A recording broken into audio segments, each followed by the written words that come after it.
Ce lundi 12 juin, la mort de Silvio Berlusconi a été annoncée dans la presse italienne.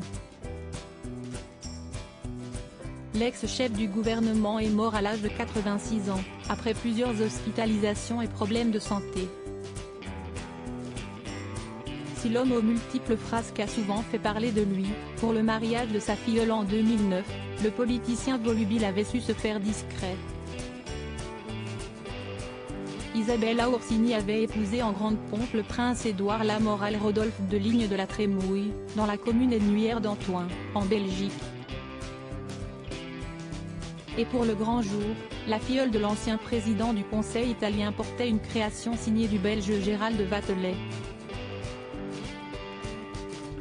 La dentelle appliquée sur la robe à partir du corsage recouvre les manches et dévoile un décolleté en V, s'accordant avec harmonie à la tiare constellée de pierres marines et de diamants retenant le voile de la princesse, soulignaient nos confrères de Paris Match. En 2011, surprise. Quand Kate Middleton et le prince William se sont dit oui en l'abbaye de Westminster, la nièce de Silvio Berlusconi scène était émue.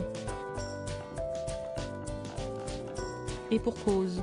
Lorsque la duchesse de Cambridge a quitté la Rolls-Royce pour entrer dans l'abbaye, tout le monde m'a appelé pour me dire que sa robe était une copie conforme de la mienne. C'était amusé dans les colonnes de l'hebdomadaire Novella 2000, comme le rapportent nos confrères, avant d'ajouter avec malice, mais cela signifie que Kate Middleton a bon goût.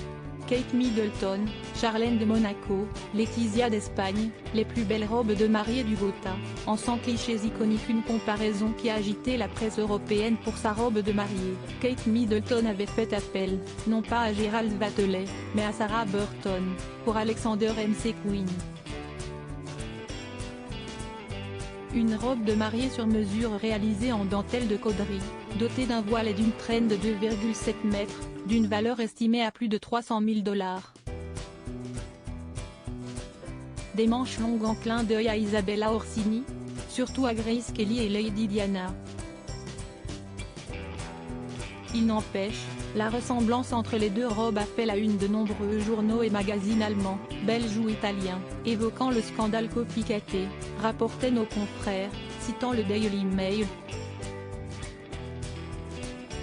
Assez pour enthousiasmer la filleule de Silvio Berlusconi. Crédit photo, la presse panoramique.